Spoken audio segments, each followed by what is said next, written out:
Upadaya Krishna Prestaya Bhutale Srimate Bhakti Vedanta Swami Niti Namine Namaste Saraswati Deve Gauravani Pracharine Nirvishesha Sunyavadi Bhaschatyate Satarine Vansha Kalpatarubhyascha Kripa Sindhubhya Evacha Patithanam Bhavanibhyo Vaishnavebhyo Namo Namaha Sri Krishna Chaitanya Prabhu Nityananda Sri Advaita Gadadhar Shivasati Gaura Bhakta Brinda Hare Krishna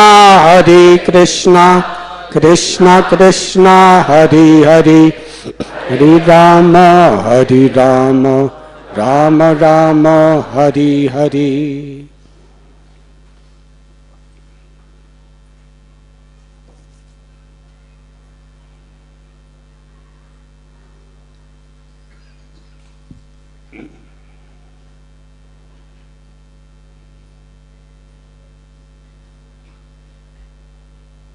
Hare Krishna. Thank you, Govinda Prabhu, for your brilliant illumination on Sri Bhagavad Gita.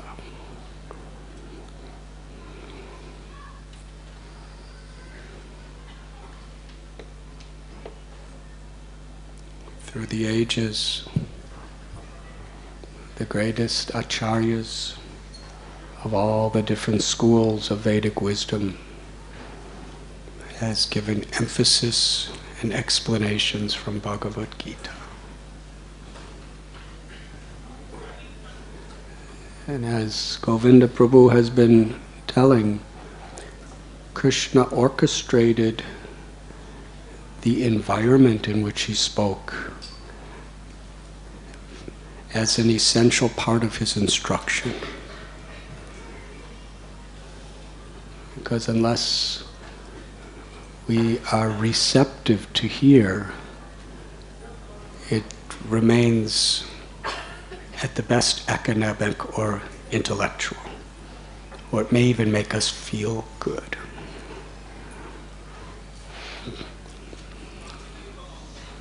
In order for food to provide nutrients and strength, we require very efficient digestion. This is the principle of Ayurveda. I was just at an Ayurvedic place. So this is what their great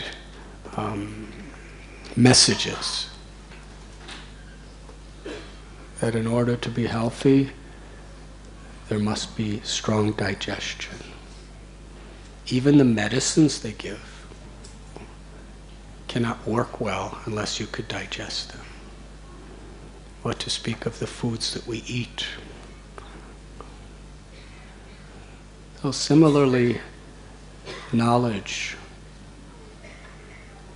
is food for thought, food for the heart.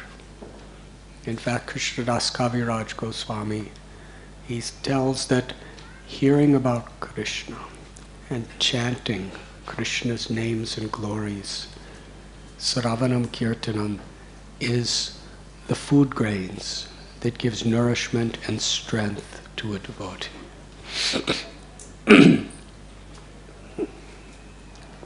And that strength is required because this world, like Kurukshetra, there are always opposing forces. To do bad in this world, you have to battle against good. To do good in this world, you have to battle against bad. Within oneself, especially. And to try to be neutral means you have to battle against both good and bad. So we're on a battlefield. We don't have any choice. And even if you die then you take birth on the same old battlefield again. So what choice do we have? We could be with the Pandavas or we could be with the Kurus. But we can't really stay in the middle because the forces of material nature are very powerful. So in order to have strength, to actually battle the bad dog of envy and arrogance and greed and selfish lust and illusion, the temptations, the aversions, we have to have strength. Hearing and chanting and the association of devotees gives us that strength. But the nourishment requires digestion to be assimilated. So Bhagavad Gita is message spoken by the Absolute Truth, telling us the Absolute Truth. Arjuna, he was not just sitting in a classroom with his computer, taking notes. He was hungry, starving. He felt a profound need. It wasn't convenient. It wasn't just curiosity.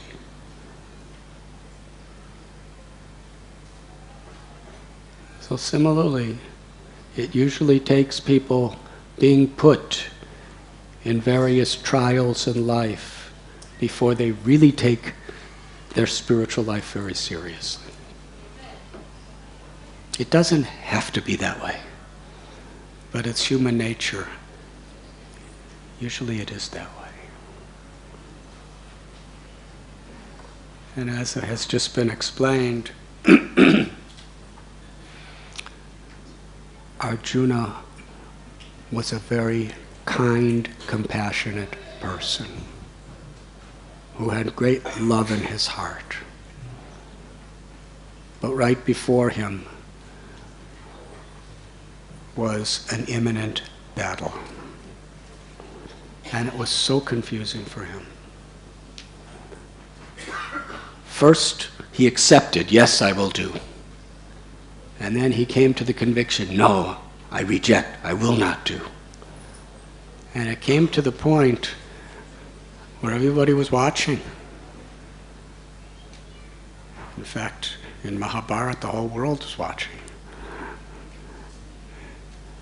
Arjuna was in a crisis. There was a necessity. And when he turned to Krishna, it was with tears. Please instruct me. What is real compassion? What is my real duty? What is to be done and what is not to be done? And in those less than an hour that the Bhagavad Gita was spoken, Arjuna was fully enlightened. Because he had such a deep hunger for that knowledge. And every time we read Bhagavad Gita, the same potency of Krishna is there if we're receptive to receive it. Because in transcendental sound vibration, Krishna may have spoken it 5,000 years ago. But in the text, in hearing qualified persons speak, that same energy, that same grace of God is manifesting according to our receptivity. The association or the community of Vaishnavas is here for the purpose of reminding us, although Krishna consciousness is very joyful, it becomes more and more joyful as there's deeper realizations of connecting with Krishna. just like a feast, yes? After this lecture is a kirtan, and then there's a feast. So, how many of you enjoy eating a feast? You're very modest in your reply.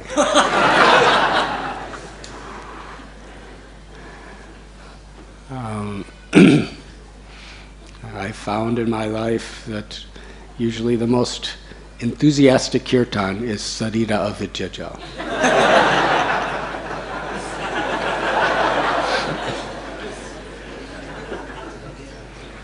Sometimes Om Namo Bhagavate Vasudevaya, people look sleepy, but Sarira Avidyaja, everyone's very much awake. Shouldn't be that way, but human nature. So we enjoy a feast, it's fun, it's a happy moment. But if you don't have digestion, how much will you enjoy a feast? So similarly, hearing about Krishna is most beautiful and happy experience. But to the degree we're actually hungry for that knowledge, we feel the necessity, the urgency for it, we could really experience that happiness because it goes deep into our soul.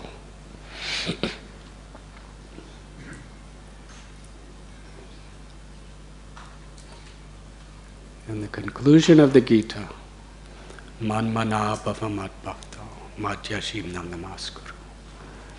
Krishna tells, always think of me. Become my devotee, worship me, bow to me. In this way you will come to me because this is my promise to you. Because you are my friend. He's speaking to Arjuna, but he's actually speaking to every living being. And whoever follows in the footsteps of Arjuna in how we approach the Gita and Krishna. When Krishna says, "It is my promise, you are my friend," he's speaking to us.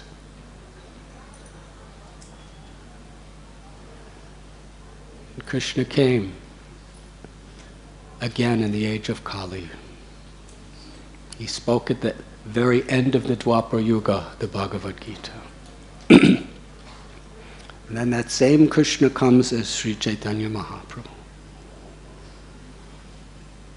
to show us by his example how to really follow the Bhagavad Gita. And Govinda Prabhu cited that story from Chaitanya Charitamrita about the Brahman in Srirangam, South India. He was not literate, although he was sitting in an assembly of the greatest scholars of the world. But he would sit among them all alone, because nobody really was attracted to share his sadhana, because it was kind of below all of them. They were really scholars. And he would just mumble through all the 700 plus slokas of the Bhagavad Gita. Nobody paid attention to him. But Lord Chaitanya paid attention to him. He's Krishna himself. Vedaishcha sarve arahameva vidyo vedanta krit veda vedeva chaham.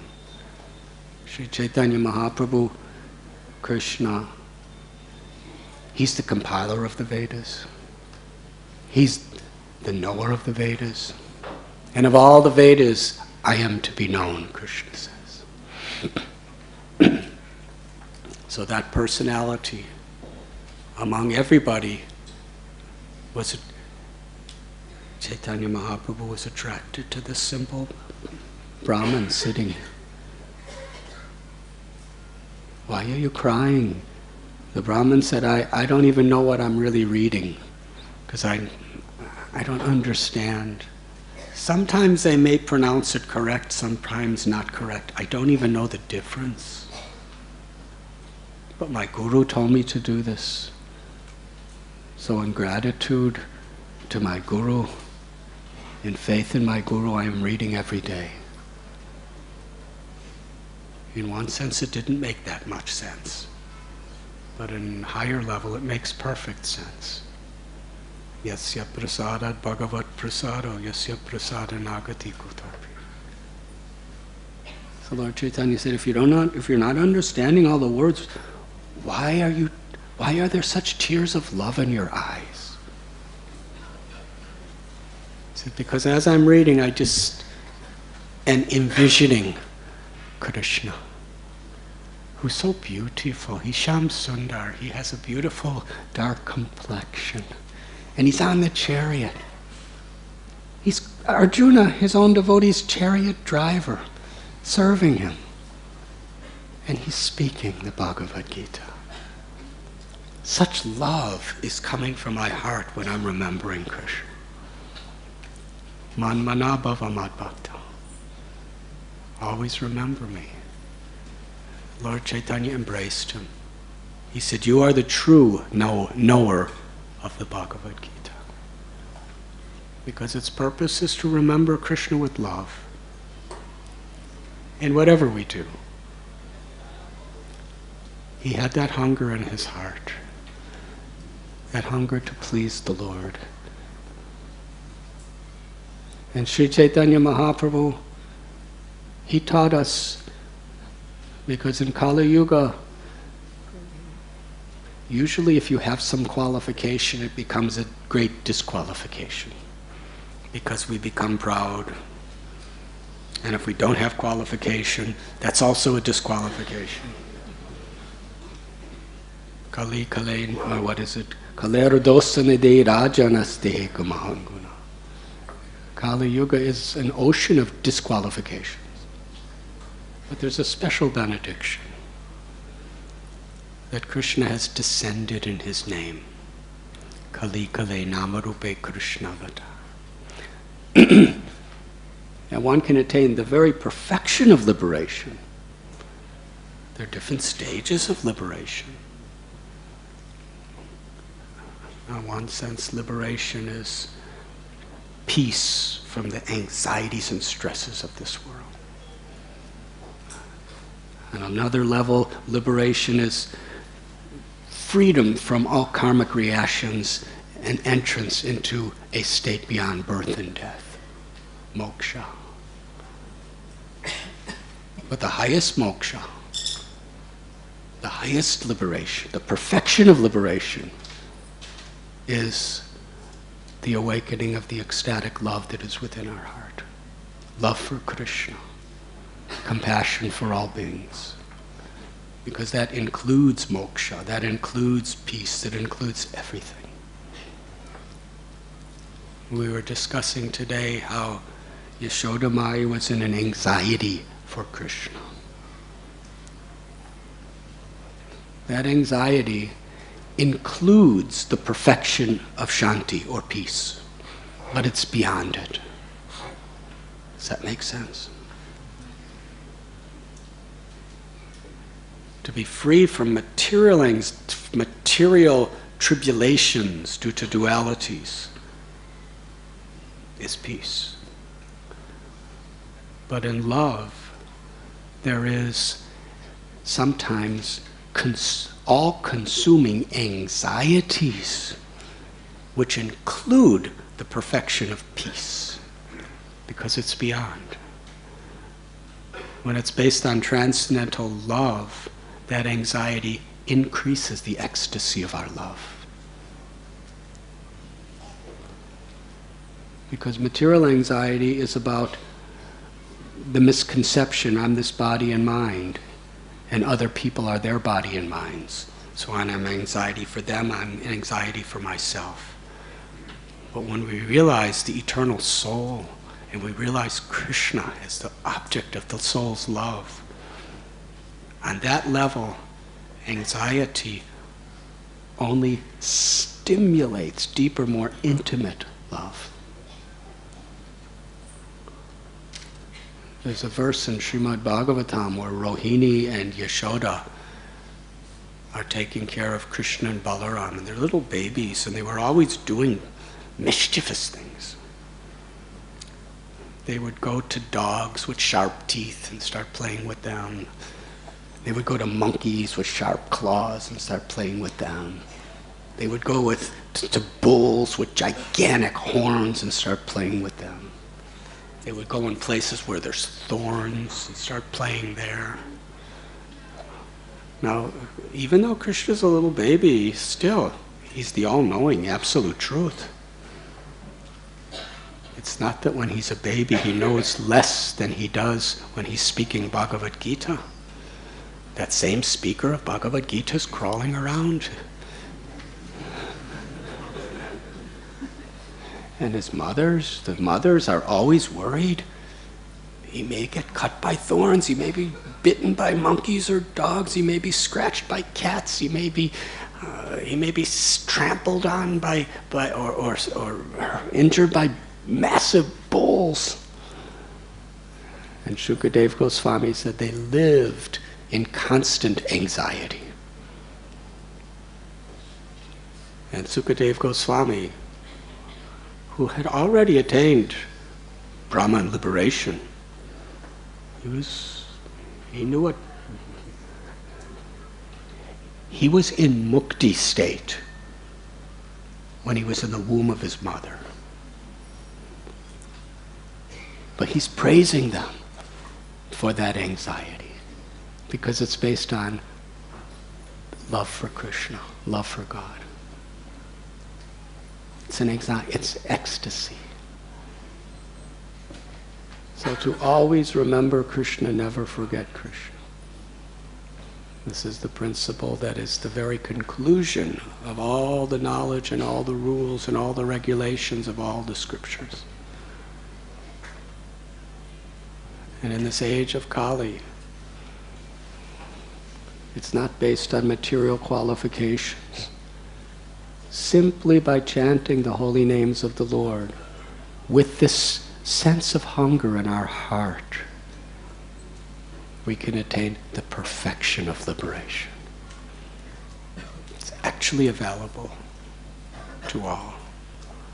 Chaitanya Mahaprabhu gave it to tigers and to deers and to snakes and to dacoits and to Brahmins, to mothers, fathers, students, farmers, kings.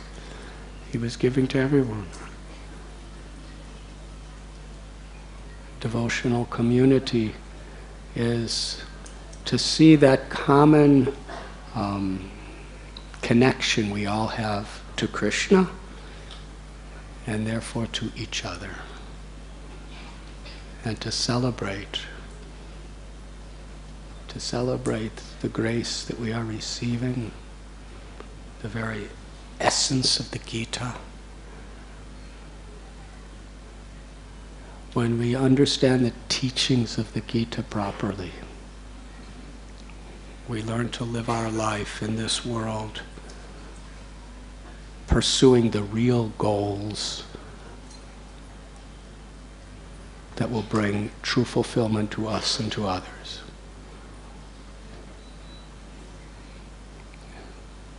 And in that spirit, we share our gratitude, our love, through the congregation chanting of the holy name.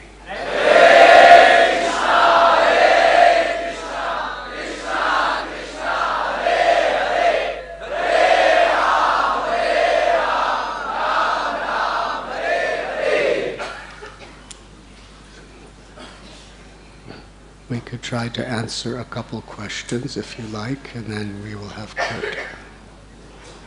Is there any question? Govinda Prabhu, you could select the people who should ask the question. In fact, you could also answer the question.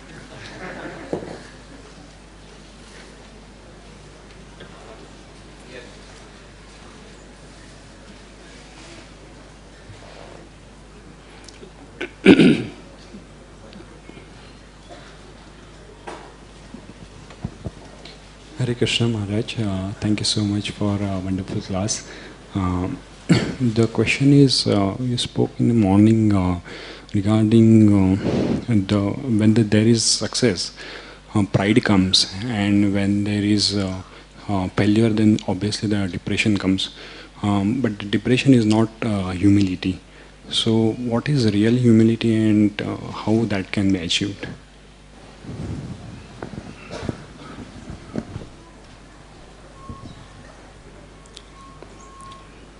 The way we achieve real humility is to the extent we really understand the greatness of God. Just like if you're sitting all alone in the presence, or let us say you're on a little rowboat, yes, little rowboat in the middle of the Pacific Ocean. This is a meditation. Imagine yourself in a rowboat about twice the size of this harmonium. And you're in the middle of the Pacific Ocean. And on every side of you, it's about 5,000 miles to land. Yes?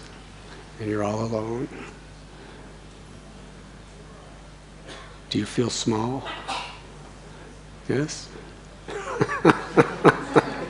In the presence of the vastness of the ocean, you feel very small.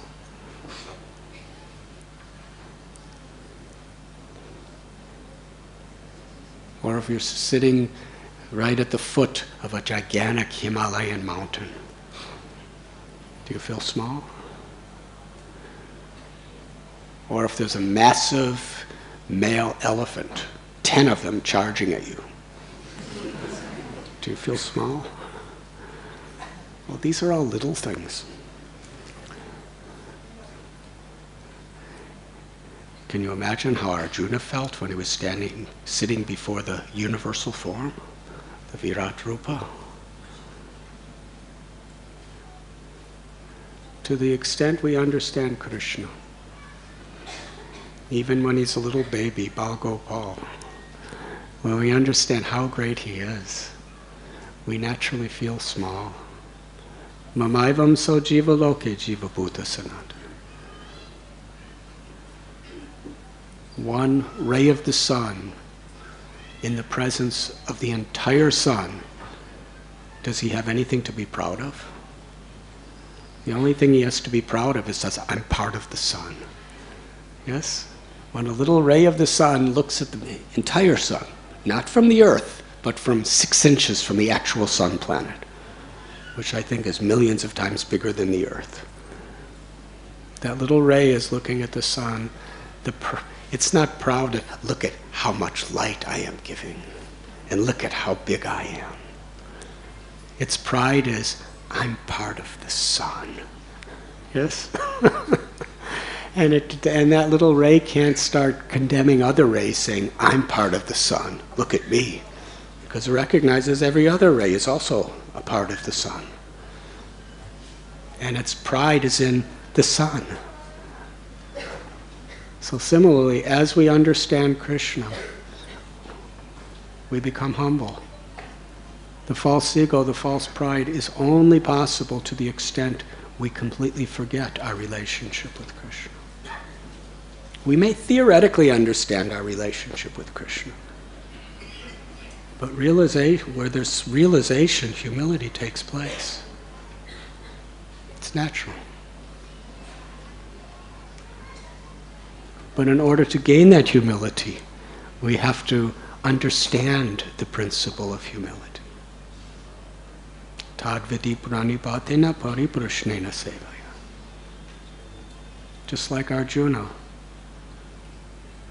he could assimilate the message of Krishna because he was really humble. Krishna, you know everything, I don't.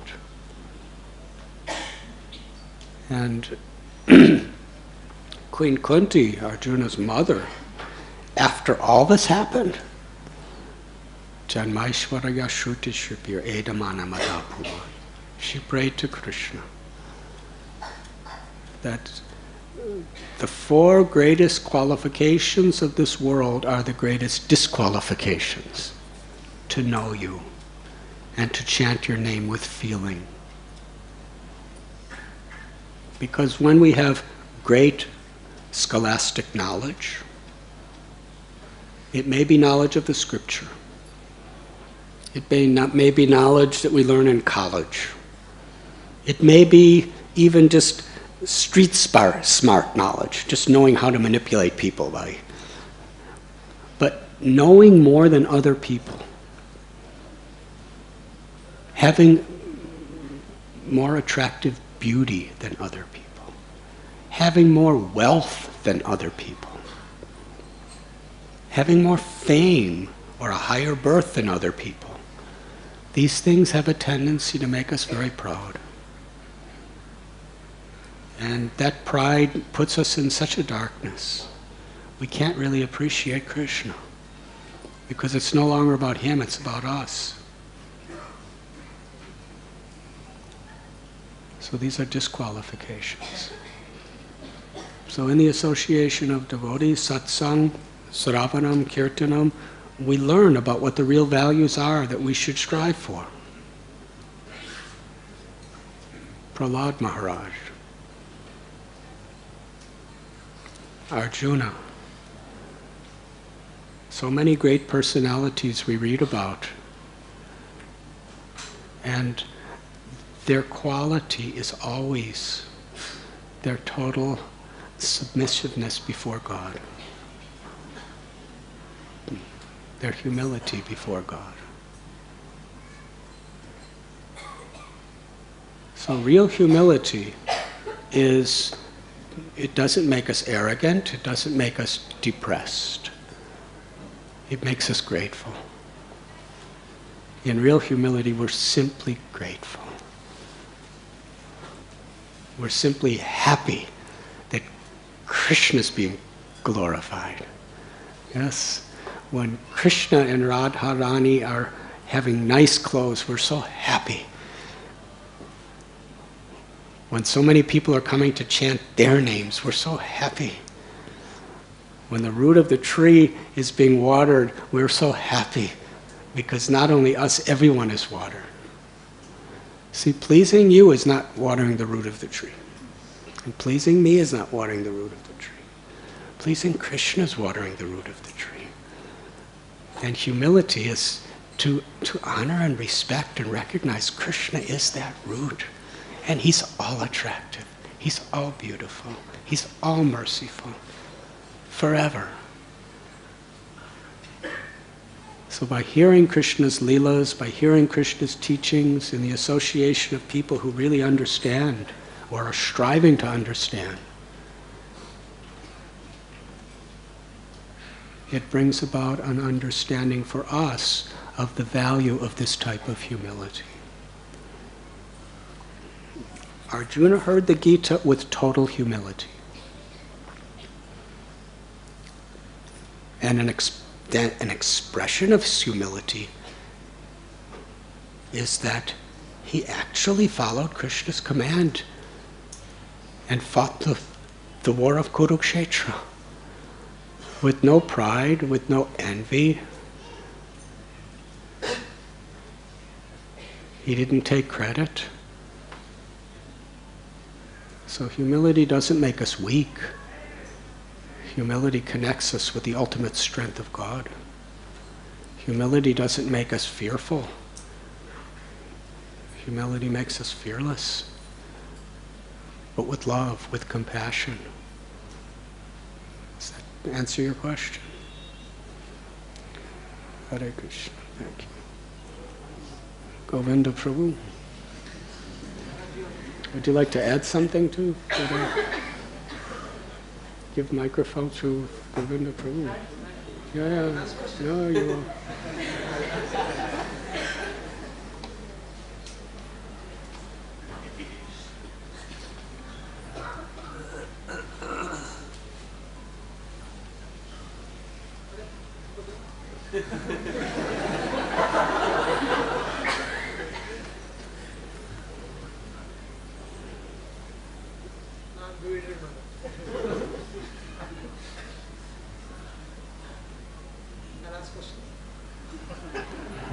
You answer that question.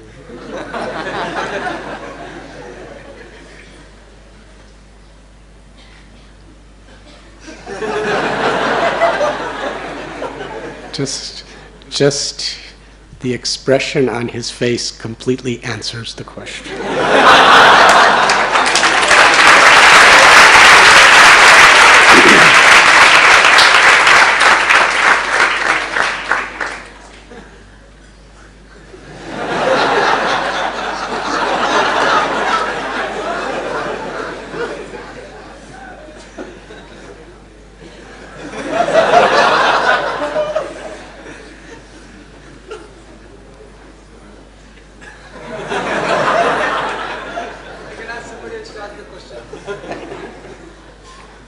As you like.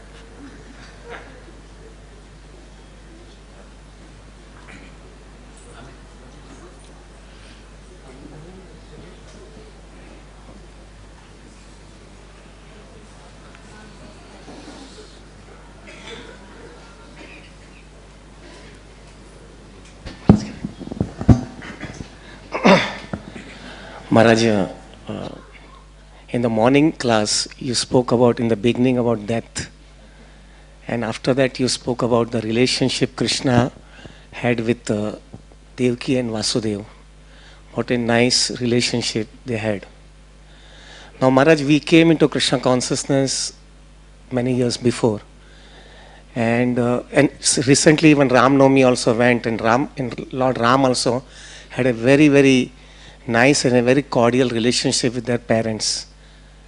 So when we came into Krishna consciousness, we were a little bit more over enthusiastic, and because we were very much over enthusiastic, we did lots of immaturity in our Krishna consciousness, specifically dealing with our parents.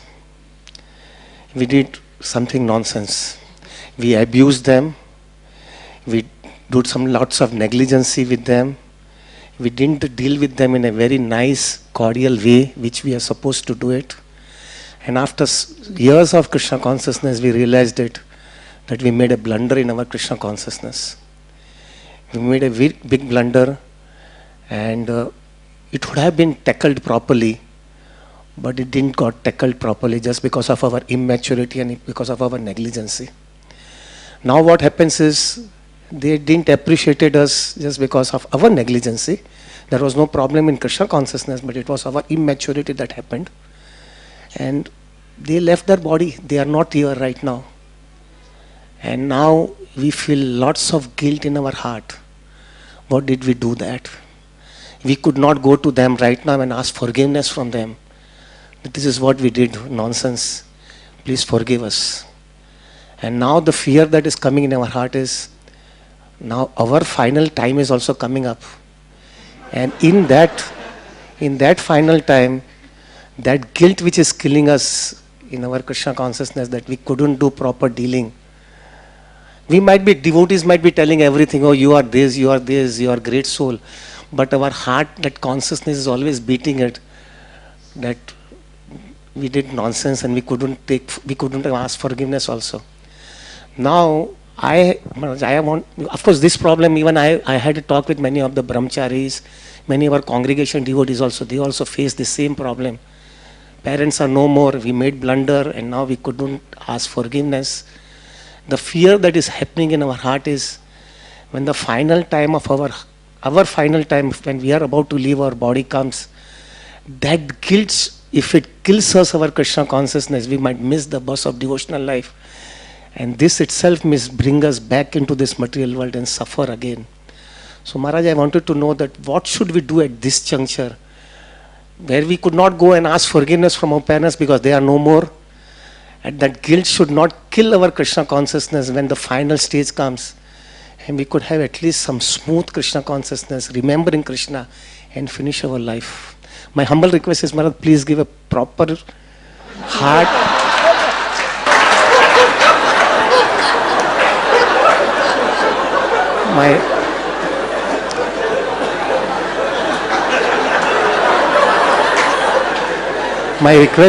My request is, please give a very in-depth reply, so that we can really meditate on that and try to overcome that guilt which is there and hurting on our life, so that at least the final stage of our life remains smooth and we finish our business of this human life and we can really reach the destination which is expected from us. Among all the devotees here, Govinda Prabhu specifically called on you to ask the question. So I think it's appropriate for him to answer.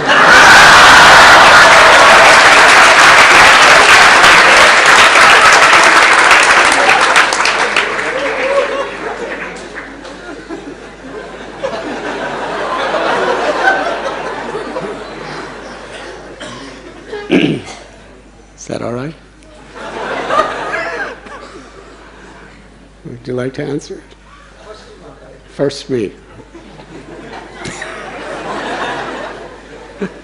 Thank you, thank you.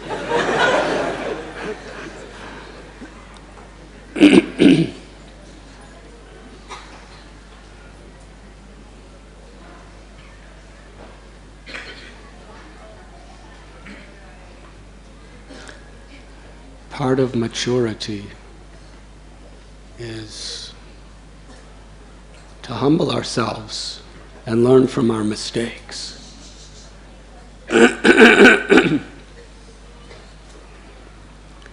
And with the wisdom we gain from learning our mistakes, we pass that wisdom down to others so that they do not make the same mistakes.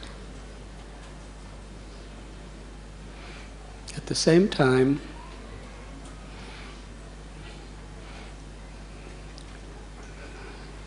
when we're actually well-wishers and we actually don't mean any harm to people, but due to immaturity, it kind of becomes like that. In your enthusiasm for Krishna consciousness, in your enthusiasm for bhakti, and in the face of certain resistance you were receiving, you never meant them any harm, you never meant to hurt them. You were always their well-wisher, everybody knows you. But it just kind of happened because you were just not so mature in how you dealt with them. So, serious offenses is when we actually mean to hurt people.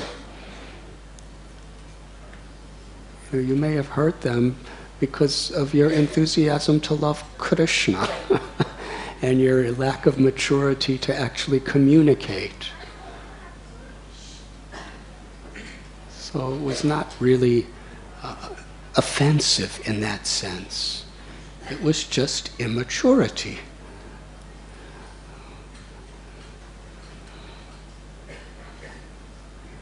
Even Prahlad Maharaj.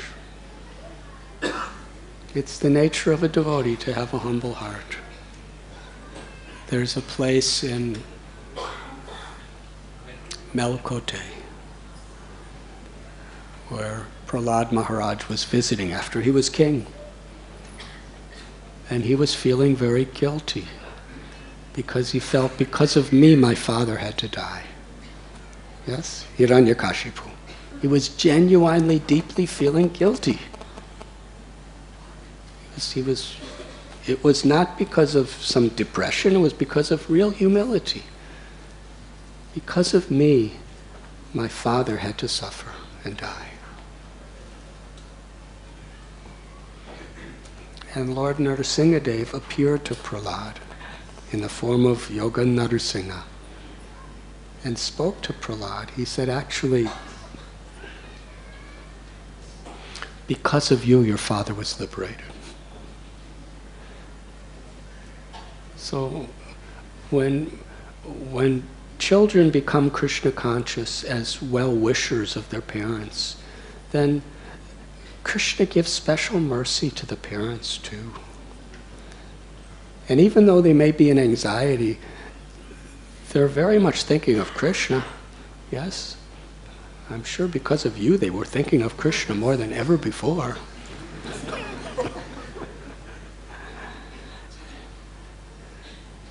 And you didn't mean any harm, you only meant to do good. But still, you could have done it better. But it was not because of envy or enmity, it was because of just immaturity. So in that state, they're eternal souls. Nobody dies. Just like in the tradition of the Vedas, children perform the Shraddha for their parents after they depart. They're offering Vishnu's prasad to their parents to elevate them, to bestow Krishna's mercy upon them.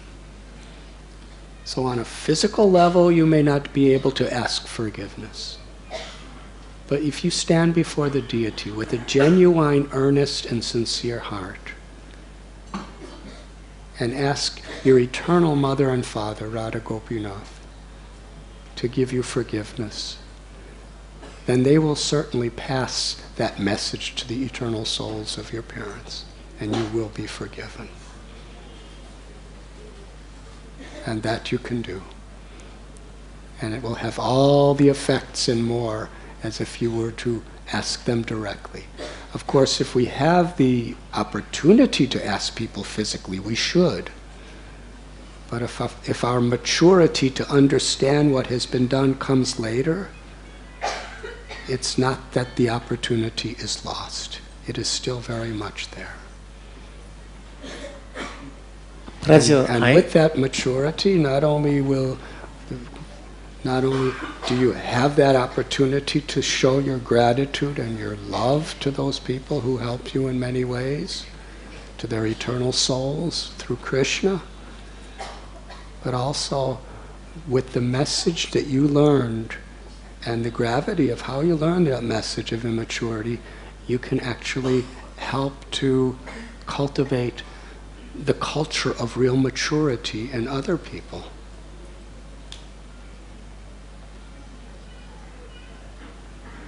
Maharaj, how can we get confirmation from the Lord that Maharaj, why this thing is there? Because we always have a fear in our life that that thing should not become an obstacle for us going back home, back to Godhead. Because that guilt is always there. So can we get what type of a confirmation we can get from the deities that the deities have been forgiven us? What Govinda is asking me to tell you is confirmation.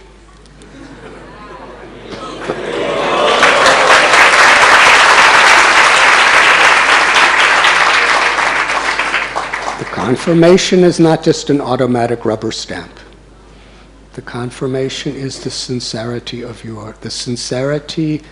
the genuineness, and the earnesty of your prayers.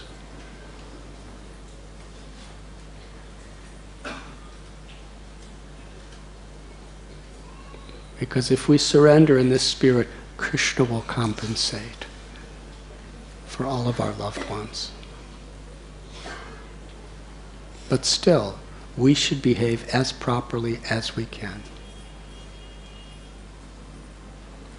in our life, in our relationships.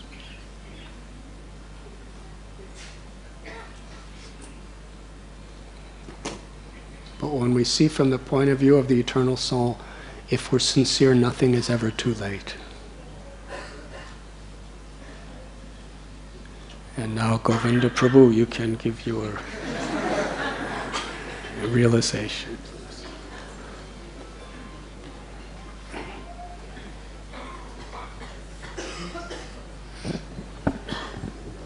Hare Krishna. I am also one of the culprit, Maharaj. So am I.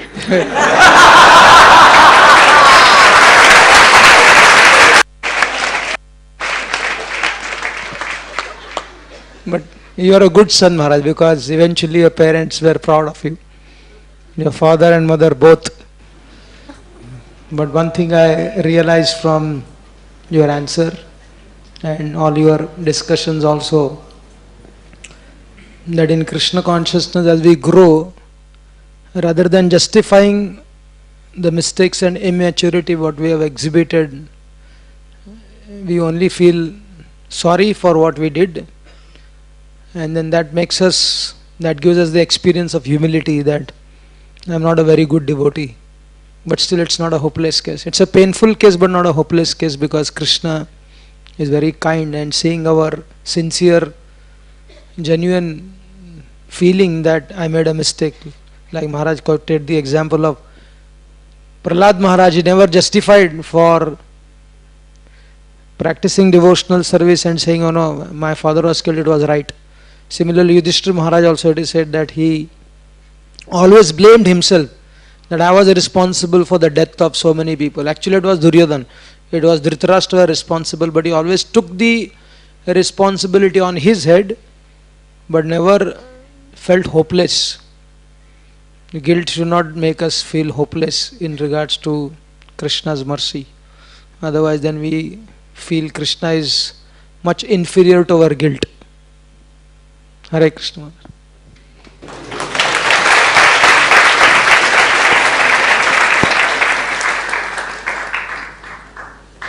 See, they clapped for you.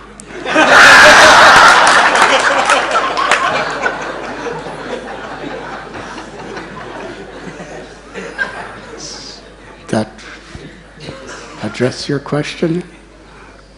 Thank you. You should be careful who you call on next time.